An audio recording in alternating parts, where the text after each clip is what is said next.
Hi guys, today we're going to talk about how to find the area of a regular polygon. So let's assume that you don't have a parallelogram, a rectangle, square, triangle, trapezoid, some of the other things that we've already talked about. Let's assume that you are now thinking about a hexagon or a pentagon or something of that nature.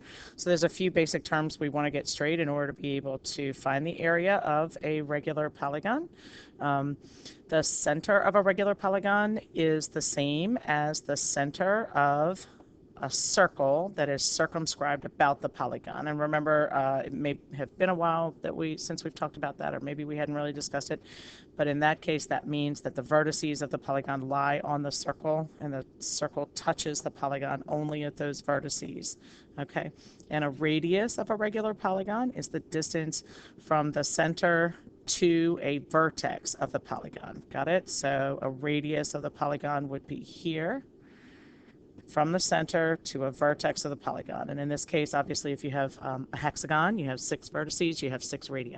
And an apothem, and some people say apothem, I'll probably say apothem for the most part, but I've used them both, is the perpendicular distance from the center of the regular polygon to the side of a polygon. So it's almost like you're treating this apothem kind of like an altitude or a height. So you know that in every other figure we've studied so far, that in order to find the area, we had to have the height always perpendicular to the base of the figure. But in this case, we're not going to call it a height because it's technically called an apothem, and it comes from the center. It's not from side to side. So be careful about that just a little bit.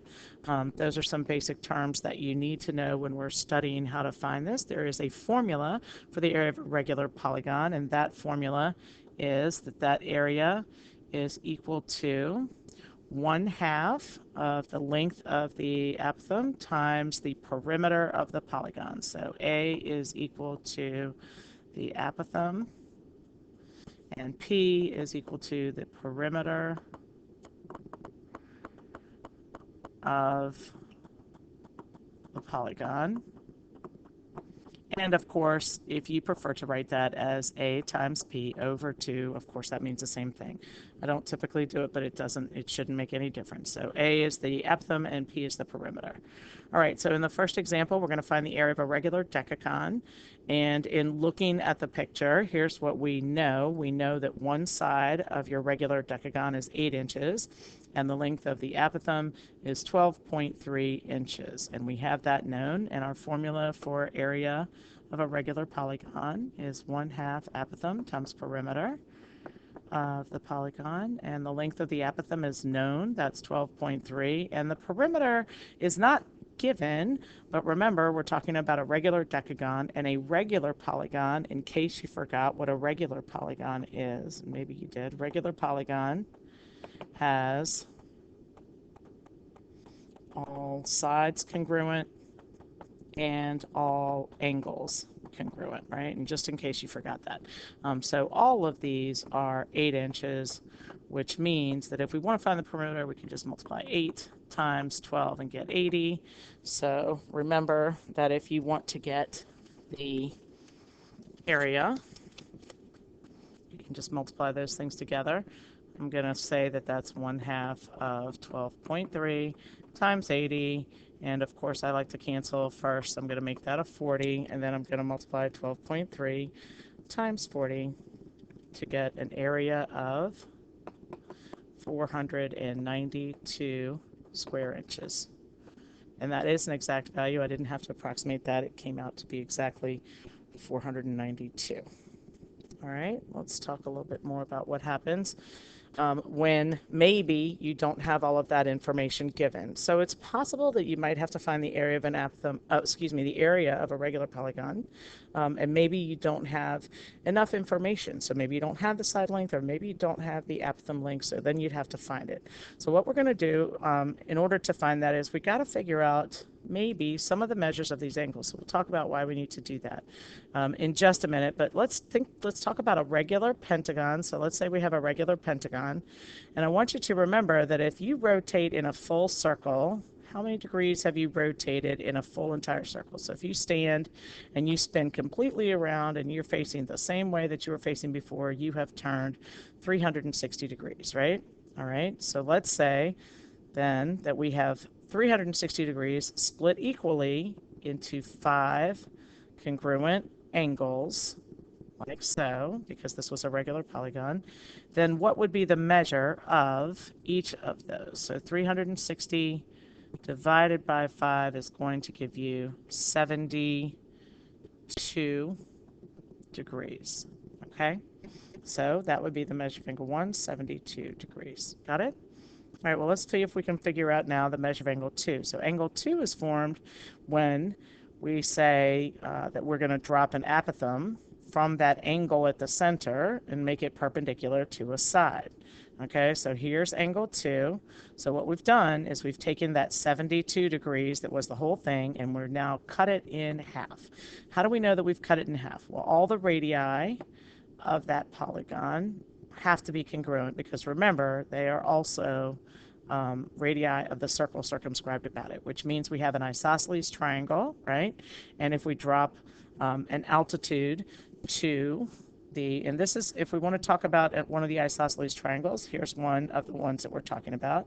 Notice that these two radii would be the legs right here, and the vertex angle then would be the 72-degree angle that we already found. Okay, so that would be the vertex angle, and obviously then we've split, when we drop that apothem, we've then split that triangle into 2 congruent triangles, right?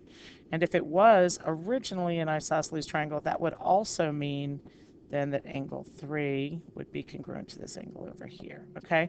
But what we're going to do with that 72 degrees is we're going to split it in half, and that tells us that we're going to take that 72 and we're going to divide by 2 to get the measure of angle 2 to be 36 degrees, right?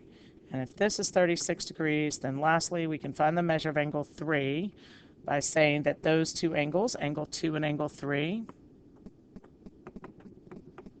are complementary. So you can find angle 3 by doing 90 minus 36. Or if you want to use triangle sum theorem instead, you certainly can do that, and that would be 54 degrees. Got it? And that's how you would find the measure of each of those angles. We're going to try that one more time, but now you're going to try it with a hexagon instead. And so we want to know, well, why is it really necessary to find these angle measures? And the best reason that I'm going to give you to make it quick and easy for you to get through this a little bit right now is maybe angle measures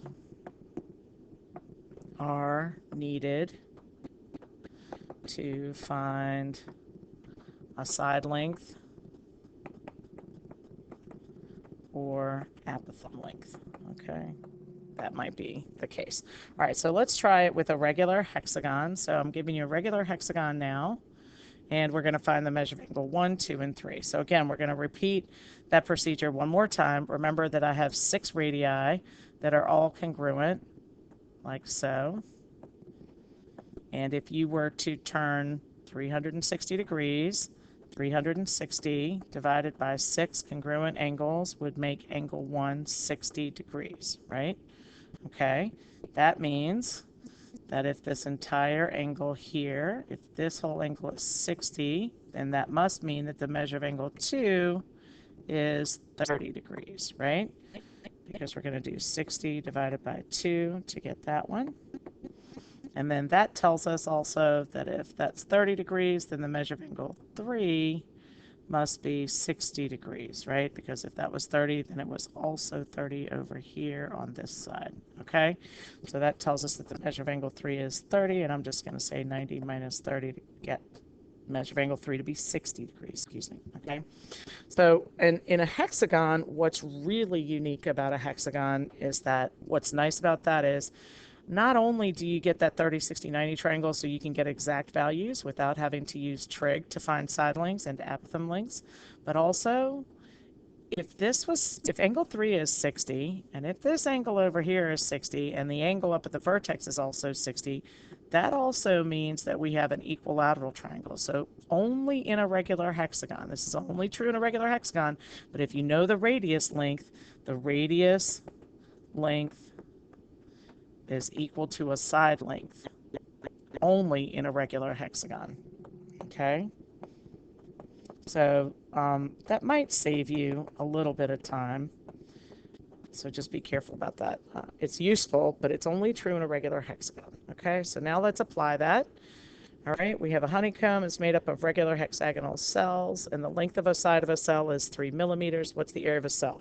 So here's just kind of a little bit about, thinking about math and nature and how it exists. So it's just something to kind of keep in the back of your mind, that everything is really can be mathematically represented and kind of comes together in a big, larger plane. So let's think about a regular hexagon. So I'm just going to draw one so that we see one, and blow one up a little bit. And let's say that one of these sides is 3 centimeters. And kind of why would we really care about that? Well, maybe if we know that the area is 3 centimeters, then maybe we also might be able to consider the depth a little bit of a honeycomb. We're going to study volume in the next unit, and when we consider the depth of the honeycomb, then we might be able to get some information about maybe how much honey can be produced. That might be actually a calculation that could be done a little bit. Okay, so we know that in order to find the area of a regular polygon, we're going to use the formula 1/2 apothem times perimeter. It looks to me like in my picture, I don't know the length of the apothem. That's an unknown, right? But maybe I could go ahead and say what the perimeter is going to be. Remember that a regular polygon has all sides congruent. So this perimeter is going to be found by multiplying 3 times 6, the 3 centimeter side times 6 sides total. Now let's figure out what the apothem length is. So we're going to draw in an apothem, and I'm going to try to, if I can, to be somewhat consistent about how that looks. Okay, so I'm just going to make it red and make it perpendicular. All right, so what else could we maybe add in here? Well, I might want to add in a radius. Whoops, didn't really want to make that red, but I'm going to add in this radius right here. Okay, so this is from the center to a vertex, right? And remember what I just said. I just said up here that the radius length and the side length is the same. So we already know that this is 3 centimeters. May not really be significant because we're looking for the apothem. This is what's unknown over here. This is A, right? And it's opposite the 60-degree angle. Remember what we just went through to find all these measurements, and here was the 30-degree angle up here. Okay, so remember your formulas for 30, 60, 90, and you might have forgotten your formulas for 30, 60, 90. So if you did, let's go ahead and draw a triangle and talk about those for just a second. So I'm just going to try to make this look similar to your picture here a little bit. Let's say this is 60, and here's A, and here's the 30-degree angle, and this whole chunk all the way over there is the 3 centimeters, which means this would be 3 over 2, right? That's half of 3. 3 over 2 is half of 3, right? So opposite the 30-degree side is 3 over 2. And remember that opposite the 60-degree angle, opposite the 60-degree angle is going to be the short leg, which was the 3 divided by 2, and then multiplied by the square root of 3. So this is going to be 3 square root of 3 times 2. I don't know if you remember that opposite in a 30, 60, 90, opposite the 30 was equal to x, opposite the 60 is equal to x root 3, and the hypotenuse was equal to 2x. So just in case you kind of forgot all of those a little bit, that's useful. So now we know that the apothem is 3 square root of 3 all over 2, right? All right, so we're going to simplify as much as we can. This is going to go ahead and give us 18 right here. And if you want to cancel the 18 with a 2, or if you just want to multiply, it may be easier for some of you to just multiply across, and that would give us 54 square root of 3 divided by 4. Of course, the 54 and the 4 are both divisible by 2, and that gives us 27 over 2. So your final answer would be 27 square root of 3 divided by 2. That's the exact. Remember, this is square centimeters, and this is an exact value, right? And if you needed to approximate it, then you could do 27 divided by 2. That would be easiest first, and then multiply by the square root of 3 to get an approximate area of 23.4 square centimeters if you need an approximate value. Okay, All right, let's try another application. Let's try one more time. You're going to use the hexagon a lot, and you're going to also use an equilateral triangle a lot. So I'll ask you to also find the area of an equilateral triangle. And so you're going to say the word triangle and say, oh, well, I just want to use 1/2 of base times height. But looking at this picture, you don't know the base length and you don't know the height. So that formula is not ideal in this case. So let's consider the fact that we might still just want to use 1/2 apothem times perimeter in this case. Okay, we know the radius is given. Now let's think about those angles again. If we have an equilateral triangle, then this angle measures 60, and this angle measures 60, and this whole entire angle measures 60. So what do you think happens when we draw a radius? Most likely it splits it in two, and that makes it 30 here, which means this angle is 60. And if you really wanted to see it from the standpoint of the 360 divided by 3 from the center, then you'd get 120 and you'd split it up to get the 60-degree angle that's right here. So now the 30 and the 60 have kind of switched places, and for an equilateral triangle and a regular hexagon, that is definitely the case. That little 30, 60, 90 triangle that you formed, the 30 and the 60 degrees are going to switch places a little bit, okay? So now let's see if we can figure out, remember that the hypotenuse is equal to 2 times the short leg, right, which is opposite the 30, which means this short leg must be 6 units, right? So that's the length of the apothem. And then remember also that the longer leg in your 30, 60, 90 triangle, the longer leg is opposite the 60-degree angle, and that would be the short leg times the square root of 3, which means that this is going to be 6 square root of 3, but that's not the side length of the entire equilateral triangle. The side length of the entire equilateral triangle is then going to be what? That's going to be 12 square root of 3, double that. Okay, so now it looks like we have the apothem, so we have 1/2, and the apothem we found to be 6, and the perimeter is going to be 12 square root of 3 times 6. Excuse me, not times 6, times 3 sides. We have 3 sides, right? For our equilateral triangle, so that's times 3. Okay, so I'm going to go ahead and cancel the 2 with the 6 and get 3. And then I'm going to multiply the 12 and the 3 and the 3, all of those things that are outside the radical together. So 12 times 3 is going to give me 108. And then the square root of 3 can't be multiplied by any of those values, and that's going to be square inches. That's an exact value. And then I would find my exact value first, and then if you're looking for an approximate, I would type in 108 square root of 3 to my calculator. Okay? All right, last one. It is even possible to find the area of a square using 1/2 apothem times perimeter. I don't recommend it. It is absolutely possible, but why would you? Okay, so what I'm going to encourage you to do is, if you have a square and the radius is given, a radius in a square is going to be equal to half a diagonal, right? And why is that important? Because a square, remember that a square is several things. It is a regular quadrilateral, so you could use 1/2 apothem times perimeter. It's also a rectangle, so you could use base times height if you have that. It is a square, so you could use side squared, right? If you really wanted to use that. But it's also, in case you forgot, remember the square is the most special parallelogram, which means it falls under every category, so it's also a rhombus. So why is that useful? What's useful about that is if you have the radius of a square and you know the formula for a rhombus is 1/2 of diagonal 1 times diagonal 2, then it can be super fast without having to go through doing all kinds of finding the length of the apothem and finding the measures of angles. That's just not necessary. So for a square, if you're given the radius, what I want you to do is I want you to go ahead and extend that so that you have a radius on the other side, right? And then you know that that one is also 6.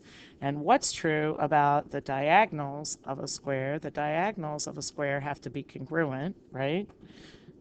and they bisect each other because it's a rectangle and a parallelogram. So the length of each diagonal is actually 12. So you want to find the area using 1/2 diagonal 1 times diagonal 2 if you are given a radius of a square, because that would be 12 times 12, which would make your area 72 square centimeters. I would definitely say if you're given a square and you're given the radius, don't try to use the formula for area of a regular polygon. It's just not necessary, and it's way more work. You can also use trig to find the area, but the trig is only going to be necessary in the pentagon, anything that's not. So if essentially I'm going to test you on hexagon and equilateral triangle and being able to use the formula for a regular polygon that way. You can use trig to find the area if you have a pentagon, and you have to divide, if you have a pentagon, a decagon, a dodecagon, and you have to divide that 360 degrees up into a different amount. And if it doesn't come out to be a special right triangle, then you're going to have to use sine or cosine or tangent to maybe find the length of the apothem and the side. Okay? If you would like to discuss that, I'd be happy to discuss that in class.